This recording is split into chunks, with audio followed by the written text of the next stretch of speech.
یہ سلیمان علیہ السلام کی عظیم سلطنت ہے جسے اللہ نے بے مثال وسعت اور خوبصورتی بخشی۔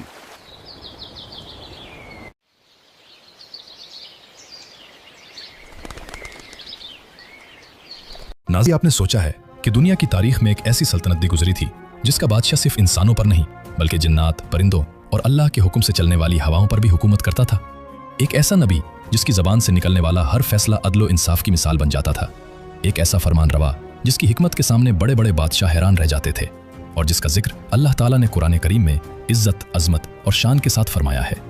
یہ کوئی افسانہ نہیں، نہ ہی کسی داستان گو کی گھڑی ہوئی کہانی۔ یہ اللہ کے عظیم نبی حضرت سلیمان علیہ السلام کی سچی اور مبارک داستان ہے۔ ایک ایسی داستان جس میں ایمان ہے، حکمت ہے، عدل ہے، شکر گزاری ہے اور اللہ تعالیٰ کی بے مثال قدرت کے ایسے مظاہر ہیں جو آج بھی انسان کو حیران کر دیتے ہیں۔ ناظرین، حضرت سلیمان علیہ السلام ان عظیم انبیاء میں سے ہیں جنہیں اللہ تعالیٰ نے نبوت کے ساتھ ایسی بادشاہت بھی عطا فرمائی جس جیسی بادشاہت نہ ان سے پہلے کسی کو ملی اور نہ ان کے بعد کسی کو عطا کی گئی۔ لیکن اس بے مثال اقتدار کے باوجود ان کے دل میں تکبر کا ذرہ برابر بھی نہ تھا۔ وہ ہر نعمت کو اپنی طاقت کا نتیجہ نہیں بلکہ اپنے رب کا فضل اور احسان سمجھتے تھے۔ حضرت سلیمان علیہ السلام اللہ کے جلیل القدر نبی حضرت داؤد علیہ السلام کے صاحبزادے تھے۔ حضرت داؤد علیہ السلام بھی نبی تھے اور اللہ تعالیٰ نے انہیں بھی عظیم حکومت عطا فرمائی تھی۔ قرآن کریم میں اللہ تعالیٰ فرماتا ہے کہ سلیمان داؤد کے وارث بنے۔ اس وراثت سے مراد مال و دولت نہیں بلکہ نبوت، علم، حکمت اور حکومت کی عظیم ذمہ داری تھی۔ بچپن ہی سے حضرت سلیمان علیہ السلام غیر معمولی ذہانت، گہری بصیرت اور بے مثال حکمت کے مالک تھے۔ اللہ تعالیٰ نے انہیں ایسے فیصلوں کی صلاحیت عطا فرمائی تھی جن میں حق اور انصاف پوری وضاحت کے ساتھ ظاہر ہو جاتا تھا۔ قرآن کریم میں ایک واقعہ بیان کیا گیا ہے کہ دو افراد کے درمیان ایک معاملہ پیش آیا۔ کھیتی کو رات کے وقت کچھ جانوروں نے نقصان پہنچا دیا تھا۔ حضرت داؤد علیہ السلام نے ایک فیصلہ فرمایا، لیکن اللہ تعالیٰ نے اسی معاملے میں حضرت سلیمان علیہ السلام کو اس سے بھی زیادہ مناسب فیصلہ سمجھا دیا۔ پھر اللہ تعالیٰ نے واضح فرمایا کہ ہم نے دونوں کو ہی علم اور حکمت عطا کی تھی۔ اس سے معلوم ہوتا ہے کہ انبیاء علیہ السلام سب اللہ کے برگزیدہ بندے ہیں اور اللہ جسے چاہے کسی خاص معاملے میں زیادہ فہم عطا فرما دیتا ہے۔ جب حضرت داؤد علیہ السلام کا وصال ہوا تو اللہ تعالیٰ نے حضرت سلیمان علیہ السلام کو نبوت اور عظیم سلطنت عطا فرمائی۔ لیکن حضرت سلیمان علیہ السلام نے کبھی اپنی حکومت پر فخر نہیں کیا۔ ان کی پہلی فکر ہمیشہ اللہ کی رضا، عدل کا قیام اور حق کی سربلندی تھی۔ پھر ایک دن حضرت سلیمان علیہ السلام نے اپنے رب کے حضور ایک ایسی دعا کی جو قیامت تک یاد رکھی جائے گی۔ انہوں نے عرض کیا، اے میرے رب، مجھے بخش دے اور مجھے ایسی بادشاہت عطا فرما جو میرے بعد کسی کے لیے مناسب نہ ہو۔ بے شک تو ہی سب سے زیادہ عطا فرمانے والا ہے۔ اللہ تعالیٰ نے اپنے محبوب نبی کی یہ دعا قبول فرما لی۔ اس کے بعد اللہ تعالیٰ نے حضرت سلیمان علیہ السلام کو ایسی نعمتیں عطا فرمائیں جن کا تصور بھی عام انسان نہیں کر سکتا تھا۔ ہوا ان کے حکم سے چلتی تھی، لیکن حقیقت میں وہ بھی اللہ ہی کے حکم کی پابند تھی۔ جنات ان کے لیے بڑے بڑے محلات، قلعے، عبادت گاہیں اور عظیم الشان عمارتیں ٹرانسمیٹنگ کرتے تھے۔ سمندر میں ہوتا لگا کر قیمتی موتی اور دیگر اشیاء نکالتے تھے۔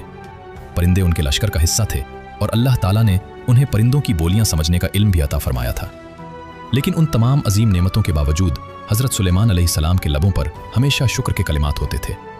وہ فرمایا کرتے تھے کہ یہ میرے رب کا فضل ہے تاکہ وہ مجھے آزمائے کہ میں شکر کرتا ہوں یا ناشکری۔ یہی ایک سچے مومن کی پہچان ہے۔ جب اللہ نعمت عطا کرے تو وہ اپنے آپ کو بڑا نہیں سمجھتا بلکہ اپنے رب کے سامنے اور زیادہ جھک جاتا ہے۔ اسی دوران حضرت سلیمان علیہ السلام کی سلطنت روز بروز وسعت اختیار کرتی گئی۔ ان کی حکومت صرف طاقت کی بنیاد پر قائم نہیں تھی بلکہ انصاف، حکمت اور اللہ کی اطاعت اس کی اصل بنیاد تھی۔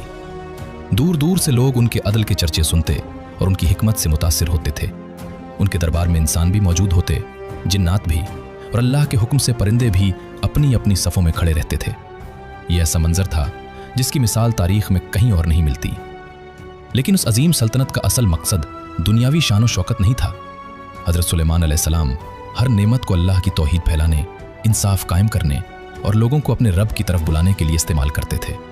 یہی وجہ تھی کہ ان کی زندگی کا ہر لمحہ اللہ کی بندگی اور اس کے دین کی خدمت کے لیے وقف تھا۔ اور پھر ایک دن ایسا واقعہ پیش آیا جس نے نہ صرف حضرت سلیمان علیہ السلام کی حکمت کو دنیا کے سامنے ظاہر کیا بلکہ آنے والی نسلوں کے لیے بھی ایک عظیم سبق چھوڑ دیا۔ یہ واقعہ ایک ننھی سی چیونٹی سے شروع ہوتا ہے۔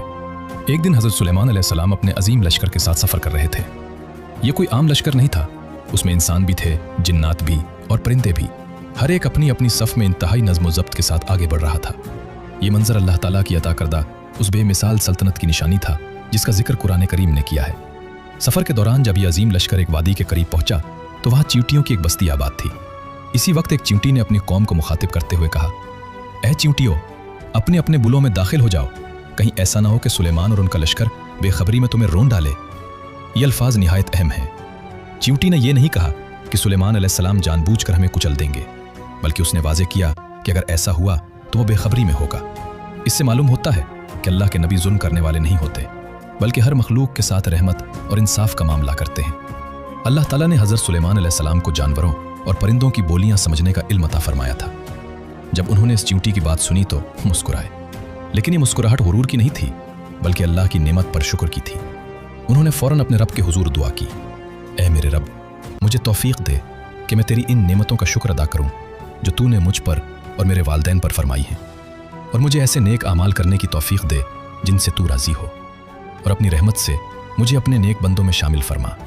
ज़रा गौर कीजिए, एक बादशाह जिसके हुक्म पर इंसान, जिन्नात और परिंदे हाजिर होते हैं, वो एक मामूली सी चींटी की बात सुनकर अपने रब के सामने झुक जाता है और शुक्र की दुआ करता है। यही अंबिया अलैहिमुस्सलाम का किरदार होता है। जितनी बड़ी नेमत मिलती है उतनी ही ज़्यादा आजिज़ी पैदा होती है। हज़रत सुलेमान अलैहिस्सलाम ने अपने लश्कर को इस तरह आगे बढ़ाया कि चींटियों को कोई नुकसान न पहुंचे। इस वाक़े से इस्लाम हमें यह सबक देता है कि एक मोमिन सिर्फ इंसानों ही नहीं बल्कि अल्लाह की हर मखलूक के हुकूक का ख्याल रखता है, चाहे वो कितनी ही छोटी क्यों ना हो। यह सफ़र जारी रहा। चंद दिन बाद हज़रत सुलेमान अलैहिस्सलाम ने अपने लश्कर का जायज़ा लेना शुरू किया। वो सिर्फ एक बादशाह नहीं थे बल्कि बेहतरीन मुंतज़िम भी थे। उन्हें अपने लश्कर के हर फर्द की खबर रहती थी, इंसान हो, जिन हो या परिंदा, हर एक की जिम्मेदारी मुकर्रर थी। अचानक उनकी नज़र एक परिंदे पर पड़ी, लेकिन वो अपनी जगह मौजूद नहीं था। ये परिंदा हुदहुद था। हज़रत सुलेमान अलैहिस्सलाम ने फरमाया, क्या वजह है कि मैं हुदहुद को नहीं देख रहा? क्या वो वाकई गैर हाजिर है? अगर उसके पास कोई वाज़ेह उज़्र ना हुआ तो मैं उसे सख्त सख्त सज़ा दूंगा या ज़िबह कर दूंगा। ये अल्फाज सुनकर मालूम होता है कि अल्लाह के नबी की हुकूमत में नज़्म व ज़ब्त किस कदर मजबूत था। वहाँ किसी को भी अपनी जिम्मेदारी छोड़ने की इजाज़त नहीं थी। लेकिन हुदहुद ज़्यादा देर गायब न रहा। वो तेज़ी से वापस आया और उसके पास एक ऐसी खबर थी जिससे पूरी तारीख का रुख बदलने वाला था। हुदहुद ने निहायत अदब के साथ अर्ज़ किया, मैं ऐसी खबर लेकर आया हूँ जो आपके इल्म में नहीं थी। मैं सबा से एक यकीनी इत्तला लेकर हाजिर हुआ हूँ। यह गैर मामूली बात थी। एक छोटा सा परिंदा अल्लाह के एक अजीम नबी के सामने खड़ा है और इजाज़त के साथ अपनी बात पेश कर रहा है। इससे मालूम होता है कि हज़रत सुलेमान अलैहिस्सलाम अपने मातहतों की बात सुनते थे, और अगर किसी के पास दलील होती तो उसे अपनी बात कहने का पूरा मौका देते थे। हुदहुद ने अर्ज़ किया, मैंने वहाँ एक औरत को देखा जो उन लोगों पर हुकूमत करती है। उसे हर तरह की नेमतें अता की गई हैं और उसका एक अजीम तख्त है, लेकिन मैंने देखा कि वो और उसकी कौम अल्लाह को छोड़कर सूरज को सजदा करते हैं। शैतान ने उनके आमाल उन्हें खुशनुमा बना दिए हैं, इसलिए वो सीधे रास्ते से भटक गए हैं। यह खबर सुनते ही हज़रत सुलेमान अलैहिस्सलाम खामोशी से गौर करने लगे। यह सिर्फ एक नई सल्तनत की इत्तला नहीं थी, बल्कि एक ऐसी कौम का जिक्र था जो अल्लाह वादहु ला शरीक की इबादत छोड़कर सूरज की परस्तिश कर रही थी। एक नबी के लिए इससे बड़ी फिक्र और क्या हो सकती थी। हज़रत सुलेमान अलैहिस्सलाम ने फ़ौरन कोई फ़ैसला नहीं किया। उन्होंने पहले हकीकत की तहकीक करना ज़रूरी समझी। उन्होंने फरमाया, अब हम देखेंगे कि तुमने सच कहा है या तुम झूठ बोलने वालों में से हो। ये अल्फाज क़यामत तक के लिए इंसाफ का उसूल सिखाते हैं। किसी खबर को सुनकर फ़ौरन फ़ैसला नहीं करना चाहिए, बल्कि पहले उसकी तहकीक करनी चाहिए। यही वो अदल है जिसने हज़रत सुलेमान अलैहिस्सलाम को दुनिया के अजीम तरीन हुक्मरानों में शामिल किया। फिर हज़रत सुलेमान अलैहिस्सलाम ने एक ख़त लिखवाया, ऐसा ख़त जिसके चंद मुख्तसर जुमलों ने एक पूरी सल्तनत की तकदीर बदल दी। हज़रत सुलेमान अलैहिस्सलाम ने वो ख़त हुदहुद के हवाले किया और फरमाया, ये मेरा ख़त ले जाओ, उसे उन तक पहुँचा दो। फिर कुछ फासले पर रहकर देखना कि वो क्या जवाब देते हैं। हुदहुद फ़ौरन सबा की तरफ रवाना हो गया और अल्लाह की हुम्पैल से उसने वो ख़त मलका तक पहुँचा दिया। जब मलका सबा ने ख़त खोला तो उसने अपने दरबारियों से कहा, मेरे पास एक निहायत बावकार ख़त आया है। ये सुलेमान की तरफ से है और उसकी इब्तदा बिस्मिल्लाहिर्रहमानिर्रहीम से होती है। इसमें लिखा है कि मेरे मुकाबले में सरकशी ना करो और फर्माबरदार होकर मेरे पास आ जाओ। मलका ने जल्दबाजी से फैसला नहीं किया। उसने अपने मशीरों को जमा किया और उनसे राय तलब की। दरबारियों ने जवाब दिया, हम ताकतवर हैं और जंग की पूरी सलाहियत रखते हैं, लेकिन फैसला आपके हाथ में है। मलका एक समझदार हुक्मरान थी। वो जानती थी कि जंग हमेशा तबाही लाती है। उसने कहा, जब बादशाह किसी बस्ती में दाखिल होते हैं तो उसे बर्बाद कर देते हैं और उसके मुअज़्ज़ज़ लोगों को जलील कर देते हैं। इसलिए उसने पहले हज़रत सुलेमान अलैहिस्सलाम को एक कीमती तोहफा भेजने का फैसला किया। ताकि मालूम हो सके कि वो दुनियावी दौलत चाहते हैं या वाकई अल्लाह के नबी हैं। जब वो तोहफा हज़रत सुलेमान अलैहिस्सलाम के दरबार में पहुंचा तो उन्होंने उसे कबूल करने से इनकार कर दिया। उन्होंने फरमाया, क्या तुम माल से मेरी मदद करना चाहते हो? अल्लाह ने मुझे जो कुछ अता किया है वो उससे कहीं बेहतर है जो तुम्हें दिया गया है। उसके साथ ही हज़रत सुलेमान अलैहिस्सलाम ने वाज़ेह पैगाम भी भेजा कि अगर वो अल्लाह की इताअत कबूल नहीं करेंगे तो वो ऐसे लश्कर के साथ आएंगे जिसका मुकाबला करना उनके लिए मुमकिन नहीं होगा। जब मलका सबा को यह जवाब मिला तो उसे यकीन हो गया कि हज़रत सुलेमान अलैहिस्सलाम कोई आम बादशाह नहीं बल्कि अल्लाह के सच्चे नबी हैं। चुनाचे उसने खुद उनसे मुलाकात करने का फैसला किया और अपने वफ्द के साथ उनकी सल्तनत की तरफ रवाना हो गई। हज़रत सुलेमान अलैहिस्सलाम को जब उसके आने की खबर मिली तो उन्होंने अपने दरबार में मौजूद लोगों से फरमाया, तुम में से कौन है जो उसके पहुंचने से पहले उसका तख्त मेरे पास ले आए? यहीं से एक ऐसा हैरत अंगेज वाक़या शुरू होता है जिसने अल्लाह ताला की अता करदा गैर मामूली कुदरत को सबके सामने जाहिर कर दिया। एक ताकतवर जिन ने अर्ज किया, मैं दरबार खत्म होने से पहले उसे हाजिर कर सकता हूँ, लेकिन एक ऐसे शख्स ने जिसे अल्लाह ताला ने खास इल्म अता फरमाया था कहा, मैं उसे आपकी पलक झपकने से पहले हाजिर कर देता हूँ। अल्लाह के हुक्म से चंद ही लम्हों में मलका सबा का अजीम तख्त हज़रत सुलेमान अलैहिस्सलाम के सामने मौजूद था। जब हज़रत सुलेमान अलैहिस्सलाम ने उसे देखा तो फौरन फरमाया, ये मेरे रब का फजल है ताकि वो मुझे आजमाए कि मैं शुक्र करता हूँ या नाशुक्री। उसके बाद उन्होंने हुक्म दिया कि तख्त में मामूली तब्दीली कर दी जाए ताकि मालूम हो सके कि मलका उसे पहचानती है या नहीं। जब मलका सबा दरबार में पहुंची तो उससे पूछा गया, क्या तुम्हारा तख्त ऐसा ही था? उसने जवाब दिया, ऐसा मालूम होता है कि यही मेरा तख्त है। फिर जब वो शीशे के शफ़ाफ फर्श वाले महल में दाखिल हुई तो उसे पानी का हौज समझकर अपने कपड़े समेट लिए। हज़रत सुलेमान अलैहिस्सलाम ने फरमाया कि यह शीशे का हमवार फर्श है। ये मौजज़ात और हज़रत सुलेमान अलैहिस्सलाम की हिकमत देखकर मलका सबा ने फौरन कहा, ऐ मेरे रब, मैंने अपने ऊपर जुल्म किया और अब मैं सुलेमान के साथ अल्लाह जो तमाम जहानों का रब है उसकी फरमाबरदार हो गई। मलका सबा के ईमान लाने के बाद हज़रत सुलेमान अलैहिस्सलाम ने अपनी तमाम तर तवज्जो अल्लाह के दीन की सरबुलंदी, अदल व इंसाफ के क़याम और अपनी अजीम सल्तनत के नज़्म व नस्क पर मरकूज़ रखी। उनकी हुकूमत का मरकज़ बैतुल मुक़द्दस था, वो मुबारक सरज़मीन जिसे अल्लाह ताला ने अंबिया कराम की सरज़मीन बनाया। इसी मकाम पर हज़रत सुलेमान अलैहिस्सलाम ने अल्लाह की इबादत को फ़रोग़ दिया और अपनी हुकूमत को तौहीद, इंसाफ और तक़वा की बुनियाद पर उस्तवार किया। अल्लाह ताला ने जिन्नात को उनके ताबे कर दिया था, लेकिन वो अपनी मर्ज़ी से कुछ नहीं करते थे बल्कि सिर्फ अल्लाह के हुक्म से हज़रत सुलेमान अलैहिस्सलाम की खिदमत अंजाम देते थे।